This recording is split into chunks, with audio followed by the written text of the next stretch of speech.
പണ്ടൊക്കെ GTA Vice City കളിക്കുമ്പോൾ തോന്നിയിട്ടുള്ള നമുക്ക് GTA കേരളം ഉണ്ടാക്കിയുണ്ട്. എല്ലാവർക്കും തോന്നി ചിന്തയൊക്കെ തന്നെയായിരിക്കും.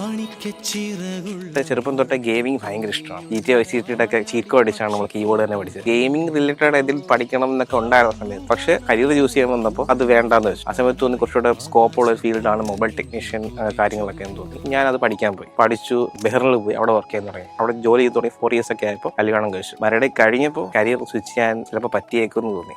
കല്യാണം കഴിഞ്ഞ ഒരു 1 year ആയപ്പോഴത്തേക്കിനുമാണ് ജോബ് ക്വിറ്റ് ചെയ്യുന്ന കാര്യം ഇങ്ങനെ പറഞ്ഞത്. എനിക്ക് ഗെയിം ഡെവലപ്പർ ആകാൻ ആഗ്രഹമുണ്ട്, കുറെ നാൾ ജോലിയില്ലാതെ പഠിക്കേണ്ടി വരും, അപ്പൊ എങ്ങനെയാ എന്നോട് ആദ്യം ചോദിച്ചു. ഞാൻ അപ്പം പറഞ്ഞു ഇഷ്ടമുണ്ടെങ്കിൽ അതിന് ചേരാം, അല്ലെ പിന്നെ ഇനിയിപ്പം ഫീൽഡ് മാറാൻ പറ്റത്തില്ലല്ലോ. അങ്ങനെയാണ് പ്രോ ക്യാമ്പിൽ വന്ന് ജോയിൻ ചെയ്തത്. ആദ്യമൊക്കെ ഭയങ്കര പാടായിരുന്നു, കാരണം എൻ്റെ കൂടെ ഉള്ളവരൊക്കെ എന്നെക്കാൾ യങ് ആയിരുന്നു. ആ സമയത്തും വൈഫാണ് സപ്പോർട്ട് ചെയ്തത്. ഇപ്പോൾ ഞാനൊരു ഡൽഹി ബേസ്ഡ് കമ്പനി വർക്ക് ചെയ്യാം, യൂണിറ്റി ഡെവലപ്പറായിട്ട്.